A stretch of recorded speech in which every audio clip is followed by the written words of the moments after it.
নমস্কার সকলকে English learning চ্যানেলে স্বাগত। আজকের ভিডিওতে আমরা আলোচনা করব আর একটা ইন্টারেস্টিং বিষয় নিয়ে, সেটা হচ্ছে ইচ এবং এভরি। দেখো, এই দুটো ওয়ার্ডকে আমরা ডেলি বা দৈনন্দিন জীবনে যখন আমরা ইংরেজি লিখি, বলি বা ইংরেজি পড়ি ব্যবহার করে থাকি, কিন্তু অনেকেই কিন্তু ইচ এবং এভরি এই দুটো ওয়ার্ডের যে ব্যবহারের ডিফারেন্স, পার্থক্যটা কি সেটা ঠিকভাবে জানি না। আজকের ভিডিওতে আমরা ইচ এবং এভরি এই দুটো ওয়ার্ডের ব্যবহারের যে ডিফারেন্স তা নিয়ে ডিটেলস আলোচনা করব। তাই তোমরা ভিডিওটা স্কিপ না করে অবশ্যই প্রথম থেকে শেষ অবধি দেখবে। আর যারা চ্যানেলটা প্রথম দেখছো বা চ্যানেলটা এখনো সাবস্ক্রাইব করোনি, তারা অবশ্যই চ্যানেলটা সাবস্ক্রাইব করে পাশে থাকা বেল বাটনটা প্রেস করবে, যাতে পরের ভিডিওগুলো আপলোড করার সাথে সাথে তোমাদের কাছে নোটিফিকেশন পৌঁছে যায়। আমি অলরেডি এরকম কনফিউজিং ইংলিশ নিয়ে বেশ কয়েকটা ভিডিও আপলোড করেছি, যারা দেখোনি তাদের জন্য আমি ডেসক্রিপশন বক্সে সেই ভিডিওর লিঙ্ক দিয়ে দিয়েছি, তোমরা অবশ্যই দেখে নিও। চলো শুরু করা যাক আজকের বিষয়, ইচ এবং এভরি এই দুটো ওয়ার্ডের মধ্যে ডিফারেন্স কি। দেখো, আমি তোমাদের ছকের আকারে দেখিয়ে দেবো ইচের সঙ্গে এভরির ডিফারেন্সটা, খুব ভালো করে ফলো করবে। দেখো, বাম দিকেতে আমি ইচ লিখছি আর ডান দিকেতে হচ্ছে এভরি লিখছি। তাহলে এদিকেতে যেসব ক্ষেত্রে আমরা ইচ ব্যবহার করব সেগুলো নিয়ে আলোচনা করব, আর যেসব ক্ষেত্রে আমরা এভরি ব্যবহার করব সেগুলো ডান দিকের কলামেতে আলোচনা করব। দেখো, ইচ ইচ মানে হচ্ছে প্রত্যেককে বোঝায়। খুব ভালো করে মনে রাখবে, প্রথম যেটা ডিফারেন্স, যে ইচ হচ্ছে প্রত্যেককে বোঝায়, মানে অ্যাকচুয়ালি আলাদাভাবে বা এক এক করে সবাইকে বোঝায়। যে ইচ মানে হচ্ছে প্রত্যেককে বোঝাবে, মানে হচ্ছে আলাদাভাবে বা এক এক করে সকলকে বোঝাবে। আর এভরি মানে হচ্ছে সবাইকে একত্রে বোঝায়। এবারে তোমাদের যদি আমি এক্সাম্পলটা দিই তাহলে বিষয়টা আরো ক্লিয়ার হবে। যেমন ধরো বললাম, each student scored pass mark. কি বললাম?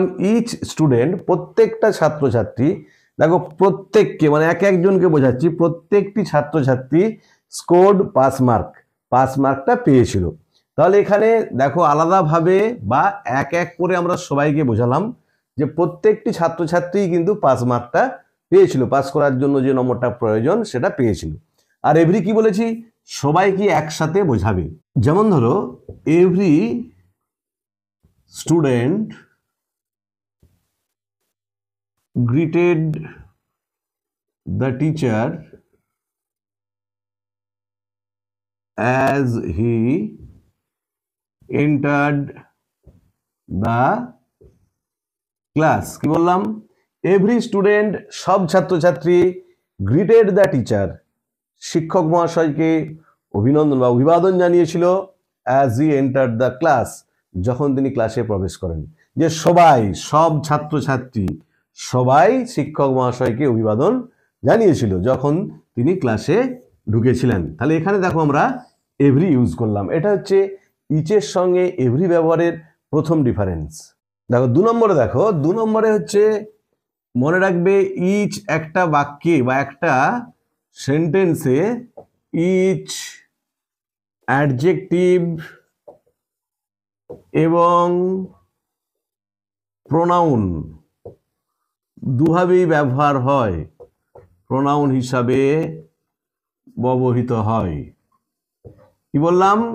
একটা সেন্টেন্সে ইচ অ্যাডজেক্টিভ এবং প্রোনাউন দুরকম ভাবেই ব্যবহার হতে পারে, কিন্তু মনে রাখবে এভরি একটা সেন্টেন্সে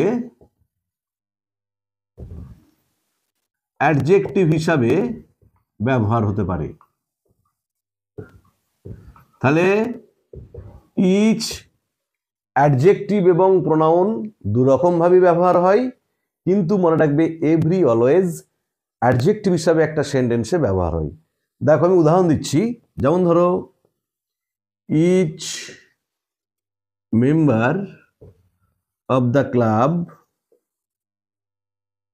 ওয়াজ প্রেজেন্ট ইন দ্য মিটিং।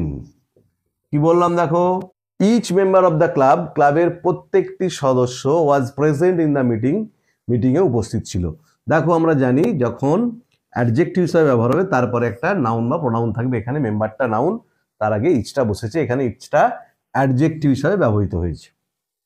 এবারে তোমাদের আমি দেখাচ্ছি কিভাবে প্রোনাউন হিসাবে ইচটা ব্যবহৃত হচ্ছে।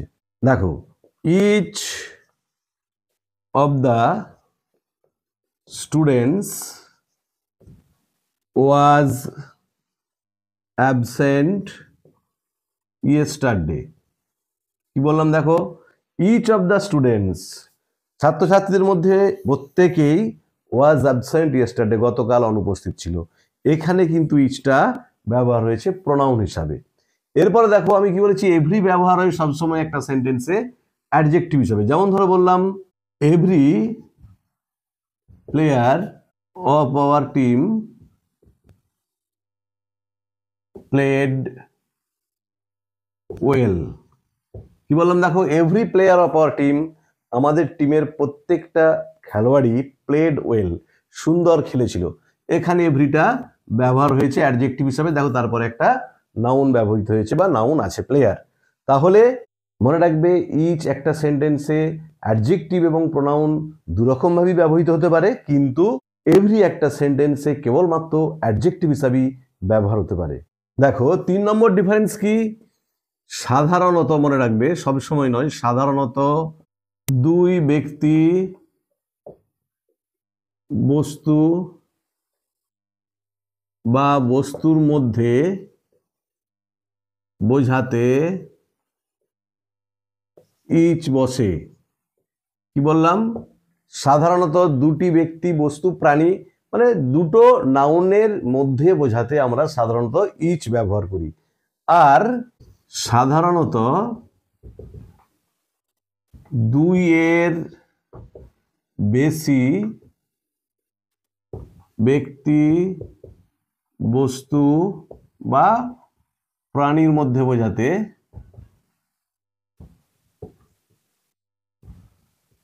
এভরি বসে।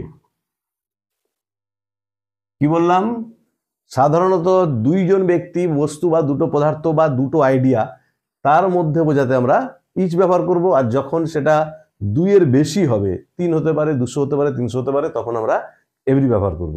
যেমন ধরো, each side of the coin looked same. কি বললাম দেখো, each side of the coin, একটা কয়েনের উভয় দিকই লুকড সেম, একই দেখাচ্ছিল। তাহলে একটা কয়েনের দুটো দিকই থাকে, তাহলে সেই জন্য আমরা ইচ ব্যবহার করেছি। বা ধরো, he can draw picture with each hand. কি বললাম, হি ক্যান ড্রিউ পিকচার, সে ছবি আঁকতে পারে, উইথ ইচ হ্যান্ড, উভয় হাতেই। তাহলে সে দেখো আমাদের হাতও দুটি আছে, সেক্ষেত্রে আমরা ইচ ব্যবহার করলাম। আর এভরি ব্যবহার হয় যখন দুইয়ের বেশি ব্যক্তি বস্তু বা দুটো বেশি আইডিয়া বা প্রাণীর মধ্যে বোঝাবো, সেক্ষেত্রে আমরা এভরি ব্যবহার করব। যেমন ধরো, the coach of the team wanted to talk with every player. কি বললাম, the coach of the team, আমাদের টিমের যিনি কোচ আছেন, ওয়ান্টেড টু টক, কথা বলতে চেয়েছিলেন উইথ এভরি প্লেয়ার, প্রত্যেকটা খেলোয়াড়ের সাথে। তাহলে একটা টিমে একাধিক খেলোয়াড় থাকে, দুইয়ের বেশি খেলোয়াড় থাকে, সেক্ষেত্রে আমরা দেখো এভরি ব্যবহার করেছি, ইচ নয়। বা ধরো আরেকটা বলছি, every sentence must have a verb. বললাম, every sentence must have a verb, প্রত্যেকটা সেন্টেন্সের একটা করে ভার্ব থাকা দরকার।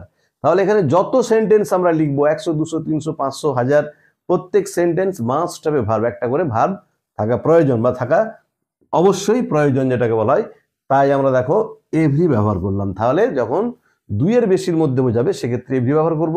যখন দুইয়ের মধ্যে বোঝাবে, তখন আমরা ইচ ব্যবহার করব। 4 নম্বর ডিফারেন্স দেখো, 4 নম্বর কি, ড্যাশ অফ দ্য নাউন, যে কোনো একটা যদি নাউন থাকে, মানে যখন ড্যাশ, এই ড্যাশটাতে আমরা ইচ না এভরি ব্যবহার করব, তারপরে অব দা থাকবে এবং নাউন থাকবে, নাউনটা অবশ্যই প্লুরাল ফর্মে থাকবে, মনে রাখবে সেক্ষেত্রে আমরা ইচ ব্যবহার করব। মনে রাখবে যখন এই ফ্রেজ থাকবে, এই ফ্রেজের পূর্বে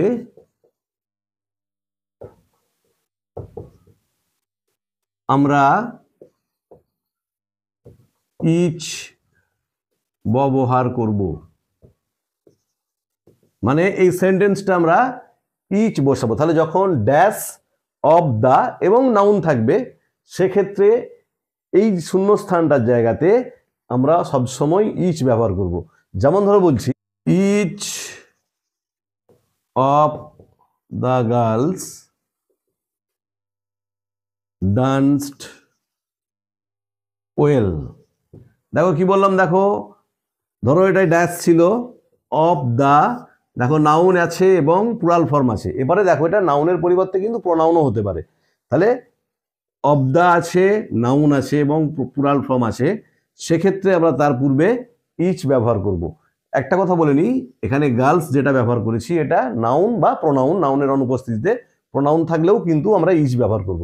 যেমন ধরো বলছি, each of them was absent yesterday. কি বললাম দেখো, each of them was absent yesterday. এখানে দেখো অফ আছে এবং দেখো এখানে নাউনটা নেই, কি আছে তার পরিবর্তে প্রোনাউন আছে দেম, তাই তার পূর্বে আমরা ইচ ব্যবহার করেছি। আর এভরির ক্ষেত্রে দেখো সাধারণত কতবার ঘটে বা কত সময় পর পর বা অন্তর যেটাকে বলা হয় ঘটে বোঝাতে এভরি বসে। তাহলে কি বললাম, সাধারণত কতবার ঘটে বা কত সময় অন্তর ঘটে বোঝাতে আমরা এভরি ব্যবহার করব। যেমন ধরো, the bell rings every hour. দেখো কি বললাম, দ্য বেল রিংস, ঘন্টাটা বাজে এভরি আওয়ার, প্রতি ঘন্টায়। এখানে দেখো কত সময় পর পর বোঝানো হলো। বা ধরো, he goes to the market twice every day. কি বললাম দেখো, he goes to the market twice, সে দুবার বাজারে যায় এভরিডে, প্রতিদিন। তাহলে এটা হচ্ছে দেখো কতবার বোঝানো হলো, টোয়াইস, সেক্ষেত্রে আমরা এভরি ব্যবহার করেছি। আর এখানে দেখো কত সময় অন্তর, যে প্রতি ঘন্টায় বাজে, সেক্ষেত্রে আমরা এভরি ব্যবহার করেছি। তাহলে আজকের ভিডিওতে আমরা আলোচনা করলাম ইচ এবং এভরি ডিফারেন্স নিয়ে, বা বলতে পারো কোন কোন ক্ষেত্রে আমরা ইচ ব্যবহার করব, কোন কোন ক্ষেত্রে আমরা এভরি ব্যবহার করব। ভিডিওটা ভালো লাগলে তোমরা অবশ্যই লাইক, শেয়ার ও কমেন্ট করে জানাবে। আর যারা চ্যানেলটা প্রথম দেখছো বা চ্যানেলটা এখনো সাবস্ক্রাইব করোনি, তারা অবশ্যই চ্যানেলটা সাবস্ক্রাইব করে পাশে থাকা বেল বাটনটা প্রেস করবে, যাতে পরের ভিডিওগুলো আপলোড করার সাথে সাথে তোমাদের কাছে নোটিফিকেশন পৌঁছে যায়। আর আমি অলরেডি এরকম বেশ কয়েকটা কনফিউজিং ওয়ার্ড নিয়ে ভিডিও আপলোড করেছি, যারা সেগুলো দেখোনি তাদের জন্য আমি ডেসক্রিপশন বক্সে লিঙ্ক দিয়ে দিয়েছি, তোমরা দেখে নিও। ভালো থেকো সকলে, ধন্যবাদ, দেখা হবে পরের ভিডিওতে।